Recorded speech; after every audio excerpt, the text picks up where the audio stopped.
So, wishing you a mighty morning to the unbreakable ones. Well, here we are with the bird of resilience, Juan. Here's his face, here's the back of his head, here's his sombrero, which has shrunk from everything, and we continue to be puzzled by everything that's happening. A lot is happening, for example, with Zelensky. It seems to me that, well, to put it delicately, the end of his political career is approaching, let's say. Why? Watch this video to find out. Additionally, opposition figures are emerging in Ukraine, and some are well known, which is very interesting. And moreover, to these TCC guys, these so-called servicemen, I don't know why they're called that, it's either a nickname given in quotes or a kind of mockery that journalists use. But for some reason they're called servicemen. Even children are fighting against them now. Children, teenagers, small, short ones. And they're doing it quite successfully. Just watch the episode to the end to see many interesting things. Let's probably start with the most interesting part, with a teenager, actually basically a child, not even a teenager, he's about 10 or 11 years old, who resisted the TCC officer. We're being told that in Odessa a man in military uniform twisted the arms off and hit some teenagers, and the TCC commented on the incident. Well, of course, right away they started making excuses, like a man in military uniform, supposedly a TCC officer, and so on. Well, you understand, right? If these TCC guys beat someone up, they're immediately called servicemen. If they hit someone, especially children, well, that's just unimaginable. For a soldier to hit a child in normal times, that's not a real soldier at all.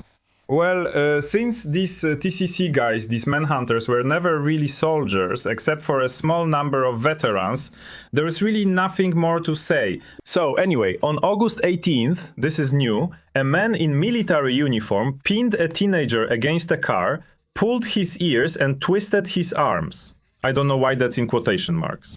I have this video on my channel, so make sure to subscribe to the channel, to this Telegram channel. Just point your smartphone or tablet camera at this QR code and you'll get straight to the Telegram channel. Or if you are watching me from a mobile device, that means you can't point the camera at the same time. Just follow the link in the video description and you'll find two videos there. The first one is where this teenager is, but he clearly isn't 14. I'd say he's about 11 and he uses wrestling moves. Bro, he's a real wrestler, so to speak. Respect to this teenager if he's watching me. Huge respect, seriously. His athletic skills are top-notch. He puts up some serious resistance. Trust this so-called military guy on that. And in the end, you know, weight classes matter. Even though the draft of his guy is small, he's still bigger than that kid. And believe it or not, he manages to overpower the teenager and starts pulling his ears. But the kid doesn't give up, even though he's crying. He's crying out of anger, out of rage. There's no cowardice there at all. Good for him, good for him. That's how it should be. If everyone acted like that, then probably this horror wouldn't exist anymore. But I got carried away. Anyway, these same draft office manhunters are writing that, in connection with the video recording involving a person in military uniform, look how they've changed their tune, right? What a twist with a double backflip. So, if a draft office guy is with a child, that's not a serviceman, that's just a person in uniform. But if he gets out of your van in a suspicious way, there are photos on the internet and on my channel too, where he gets out of the van of those same draft office guys. Then it's just some person. Well, yes, it's clear, it's a person in military uniform, but here's the mistake, it's not just a person, it's a draft office guy.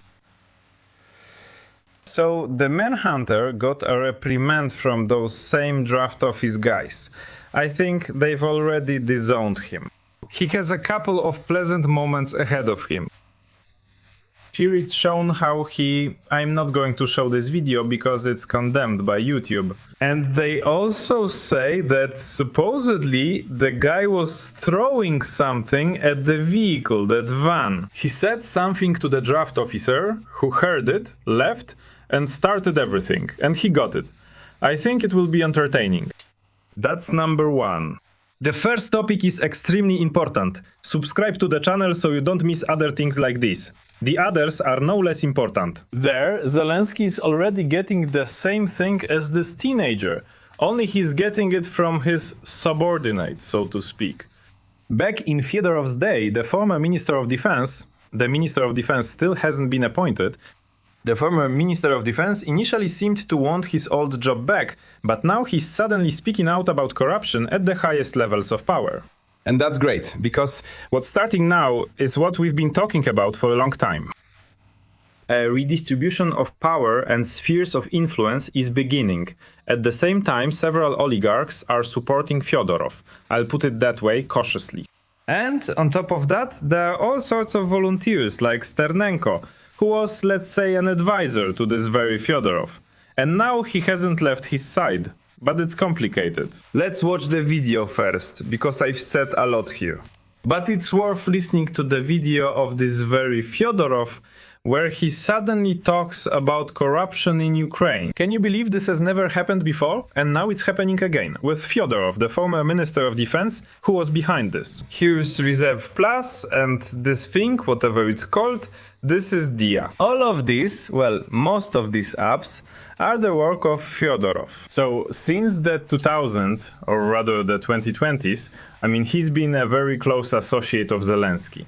And suddenly he started talking about corruption. How is that possible? Stolen money means worse roads.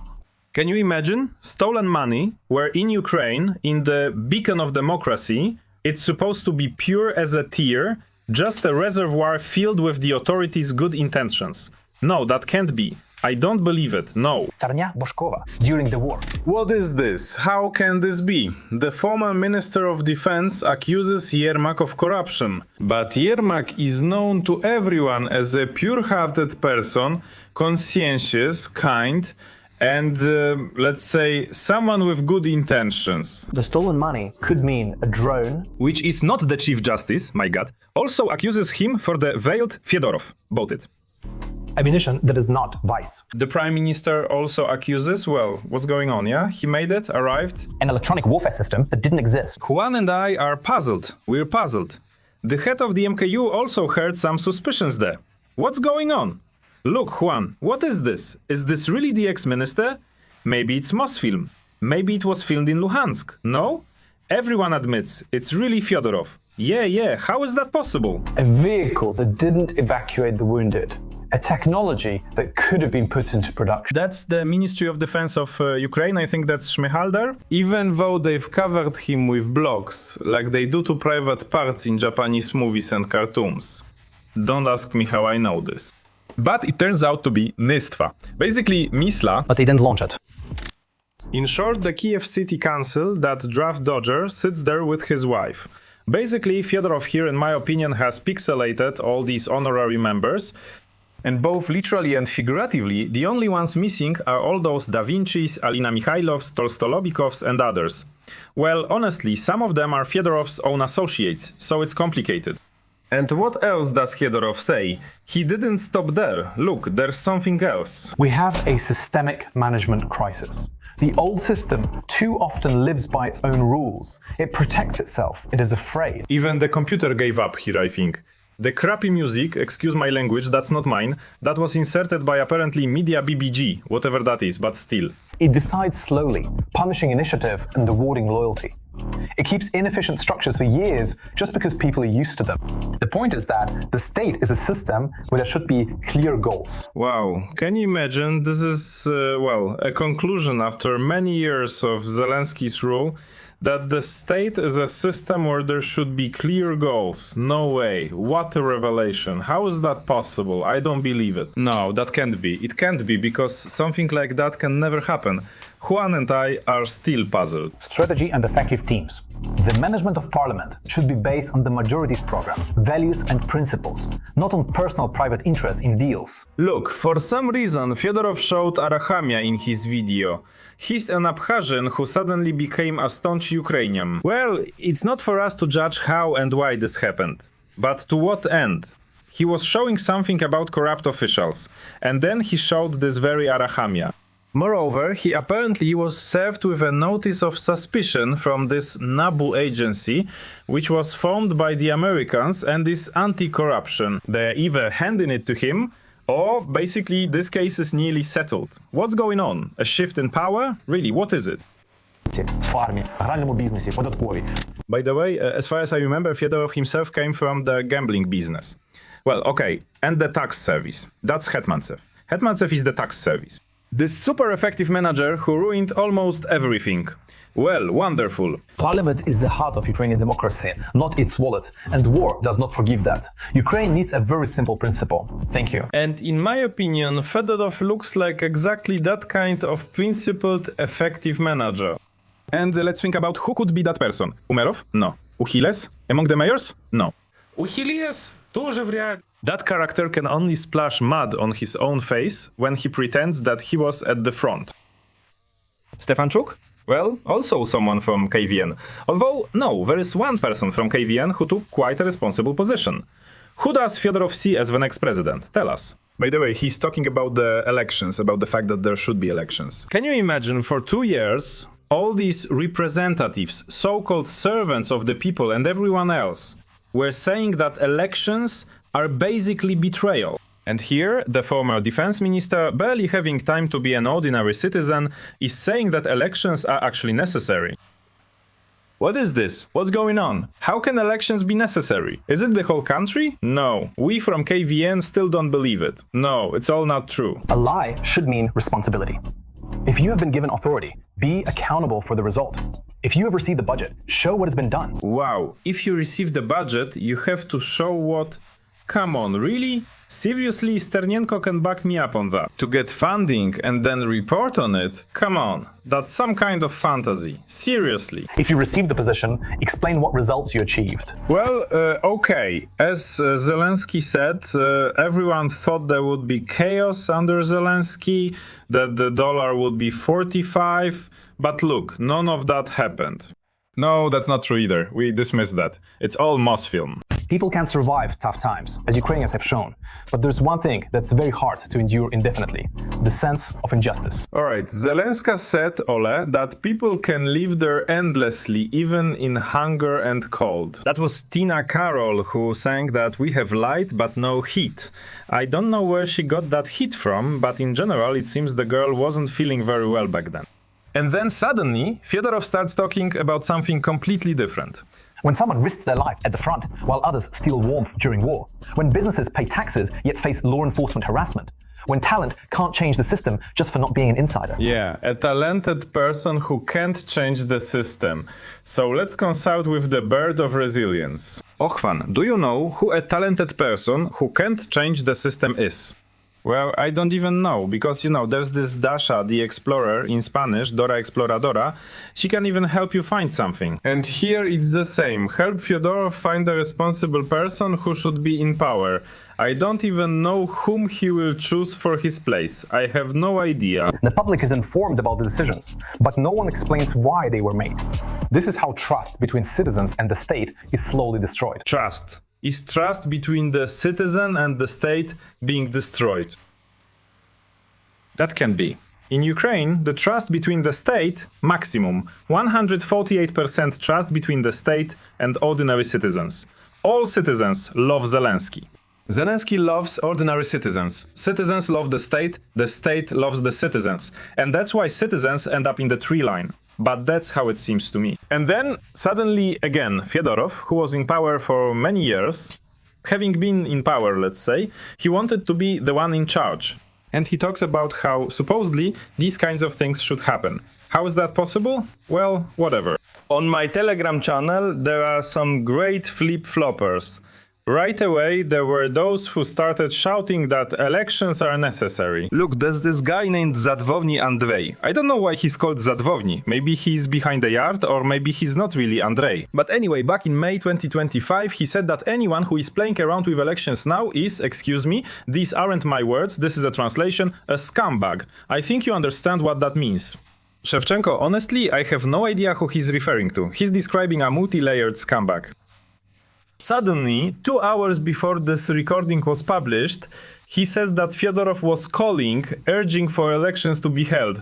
And he writes that, I already wrote that this is an important process and it's a complicated one for countries at war. And it seems we don't have any other way. How come? It happens. Then Sternenko, that very same expert on all issues... So, where is Sternenko? Bring back Sternenko. Sternenko again was talking about how holding elections during this full-scale war is a deadly threat to statehood. To our statehood. Elections are unacceptable in any form while full-scale aggression continues. This is the destruction of the country from within. And then he started swearing. Well, basically switched to his usual language. And then suddenly Fedorov says that his boss, that is this Ściernienko, was Fyodorov's advisor, and apparently he still is. Suddenly Fyodorov turns out to be his, well, enemy. But here somehow all these changes are happening in a very interesting way. In short, dear listeners, I think we are right at the dividing line between before and after Fyodorov's dismissal. It won't get any better. Well, sorry for this opinion, but it won't get any better here, Juan and I. We agree on that. Nevertheless, this is a bifurcation point in the management system of the Ukrainian state. Let's see what happens next. That's not all, because there are also bloggers who are already openly saying that their children will not fight for Ukraine as it exists now, or rather for the state, not for the country. And let's see what the blogger is saying. That is, I'm not judging at all here. I fully support it. No sarcasm, no snobbery, no irony. I agree with every word. Even more so. Women who have children. Now, children, minors, are getting passports. For example, I wouldn't want to get my child a Ukrainian passport. I just didn't want that. Why is that? Because I don't want him to have to go defend the state. Honestly, really, I didn't want that. I couldn't get a passport for travel abroad. I couldn't. I didn't have any choice. That's why I got it. And to those people who say, then give up your Ukrainian citizenship. Well, a lot of people would probably do the same. They wouldn't give it up. They just wouldn't get it for their children if there was a way to get documents. You're keeping people hostage. And people can't avoid doing this. And that's really the case. I mean, all these, I don't even know what to call them, these individuals in Ukrainian language, say things like, if you don't want it, pack your bags, go to Warsaw, give up your citizenship. It's impossible. And all these nationally conscious types know very well that you can't renounce Ukrainian citizenship. Zelensky doesn't sign it. The procedure is very complicated now. So you can't just say, basically burn your passport and say, I renounce my citizenship. No one will strip you of it. You'll just burn your passport. You'll get yourself into so much trouble later you can't even imagine. Or don't worry, whatever the right phrase is. In order to renounce your citizenship, you need to write an application, which is first reviewed by someone. Then all of this ends up on Zelensky's desk. And then the powerful leader signs it all. There's a special commission that reviews it. The commission doesn't review items for Zelensky's desk. Even if they do, he doesn't sign them because he's focused on other matters. Well, listen, trips to the US, to Iran, wherever else he went or flew or sailed, those trips aren't going to happen on their own, and he still has nice places to go eat. That's why, regarding children, a lot of women really do say, are you kidding? Among my acquaintances too, a huge number are planning to take their kids out. Those who aren't planning to do it now will take them out in the near future, as soon as they get the chance. And here a question arises among many of these so-called nationally conscious types, like Tuka. This old man has said many times how he would shoot at draft dodgers, how he would force parents to raise their children as warriors from a young age. And here we see the old man sitting and fishing, not at the front. With him are, I guess, his grandchildren, or whoever they are. I honestly don't know. Maybe it's not even Ukraine, maybe it's abroad. And this old man himself is posting all of this. And then he goes on to say that Ukrainians should fight, that we should prepare the next generation. Well, then prepare them. Why aren't you at the training ground? And why aren't you... I'm not saying anything about the kids, of course. Children should be happy. I'm exaggerating. Just so you understand, this is post-irony, let's put it that way. Why doesn't he prepare his own descendants to fight for many years, and for the descendants of those descendants to fight as well? It's because they all talk like that, and then they change their tune. Just remember my words. If he lives to see the elections or whatever, he'll be saying, well, you know, I was forced, well, you know. It was just like when Arestovich first claimed Russia only had enough missiles for 2 weeks. And then he said, well, I couldn't say anything else while I was in power. Well, you know. But that's just like in the 40s. There were certain figures who said, well, it's an order, it's an order. Whether to follow these orders is up to each person. I understand it might be a tough situation. In this situation, there is no black and white. Please understand me correctly, too. You can't condemn absolutely everyone and lump them all together. Well, people like this clown here, well, in this case, you can condemn them completely. Moreover, remember, there's Olia Polyakova, a singer. I don't know her biography or anything about her at all. It seems like I've only heard about her a couple of times when I saw her in the news. Well, in short. She was saying something about Ukraine being a coastline. Then, in the dressing room, things changed. I already saw those news stories. And suddenly, there's this activist, someone named Janina Sokolova. Not Sokolovskaya, Janina Sokolova. I'll show you who she is now.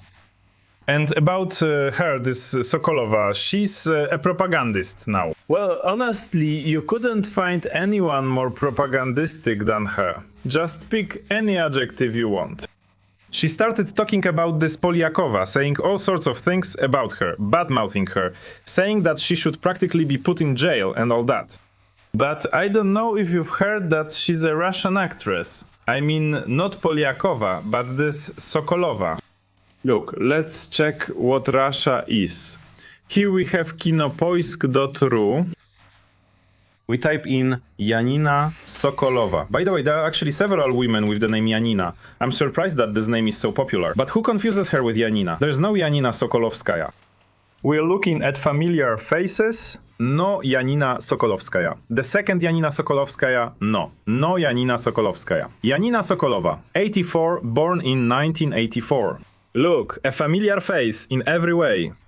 So she was making money. Oh, look, now compare with our browser here. Here, look, well, here it's clear she's older and all that. So the actress is already here. And here we see. Best Russian movies, 4 movies. Look at this propagandist face and watch the best movies. Urgently looking for a husband, teaching guitar. Paradise Place and Seven Heaven. She's obviously on cloud 9 right now. She's clearly in a very comfortable position. But if trials start for people like this here, they'll have to change their tune very quickly. And then all these characters, I'm more than sure, will start saying that they were just following orders, that they were forced, and so on. But her ex-husband, for example, is abroad and the children are abroad. They themselves are not fighting, despite the stories she tells us all. Sorry to put it this way, but all this talk about how we need to fight and all that. So something is starting. In my opinion, I could be wrong, of course, but it's against this Russian actress, against Sokolova and all of that. And the singer Polyakova says that criticism is normal, but this is not normal. But since everything is literally covered with lies now, all these propagandists, excuse me for the expression, but it's just boiling over. Juan and I are just sitting here watching and observing. It's extremely simple, extremely interesting. And you know what? Let's do this, let's end this on a more or less positive note. Well, I'll try to end some of my videos on a positive note so that your mood improves. For example, in Germany, exchanging Ukrainian driver's licenses has become easier. You can exchange them for a German driver's license without any large payments, without any retaking of exams, just exchange them without having to pass the theoretical or practical exams.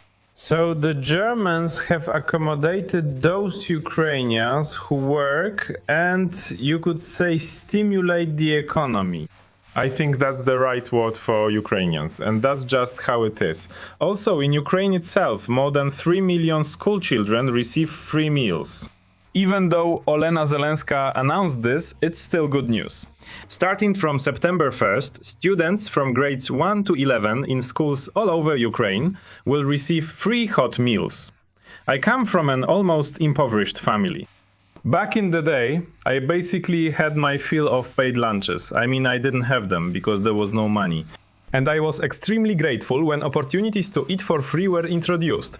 That's why I really welcome this, and in my opinion, it's good news. Dear viewers, please write everything you think about this. Juan and I are not saying goodbye to you. We're just saying see you later. Until next time. My suggestion is this. We have the Church of the Thais. It was built during the time of Volodymyr the Great. It was destroyed during the Mongol invasion. And my suggestion is to rebuild the Church of the Thais there, just as it stood during the time of Prince Volodymyr, and to do it with the money of our people, so that every person could personally contribute bricks there for themselves, for their living relatives, for their deceased relatives. As Taras Shevchenko said, for the dead, the living, and the unborn.